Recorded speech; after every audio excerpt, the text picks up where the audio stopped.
I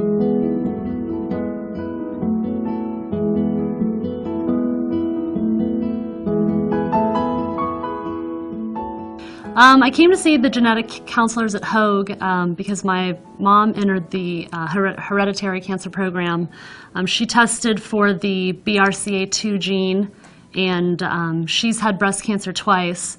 So she tested positive for it, and she encouraged me and my brother also to come and get tested as well for the gene.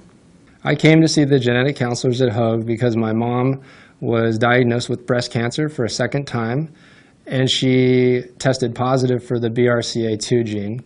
And she suggested that myself and my sister get tested for the BRCA gene as well.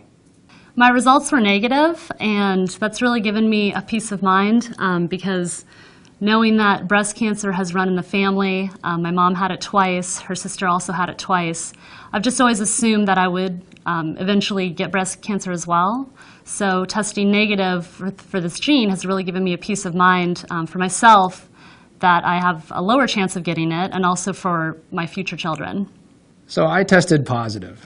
I have the BRCA gene too, and it was a disappointing result, obviously. I was happy that my sister did not get a positive result. She was negative. I think the downside, it's just for me personally in terms of getting cancer. You increase your risk of getting cancer a little bit in the prostate. There's a slightly increased chance of getting breast cancer, but it's still pretty low for men. The biggest downside is I have 3 kids. So I have 2 daughters and I have a son, and they're all young, under the age of 6. So I have to. The good news is I know that I have it, and there's a 50-50 chance that each one of them could have it, so I'm armed with that information. The bad news is probably 1 or 2 of them have that gene going forward.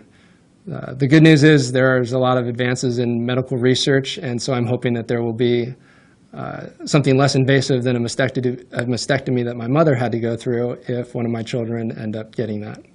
So the genetic testing and the services offered by Hoag are very, very beneficial. For myself, I know now. The first couple weeks, you think about it a lot, and then you think less and less about it.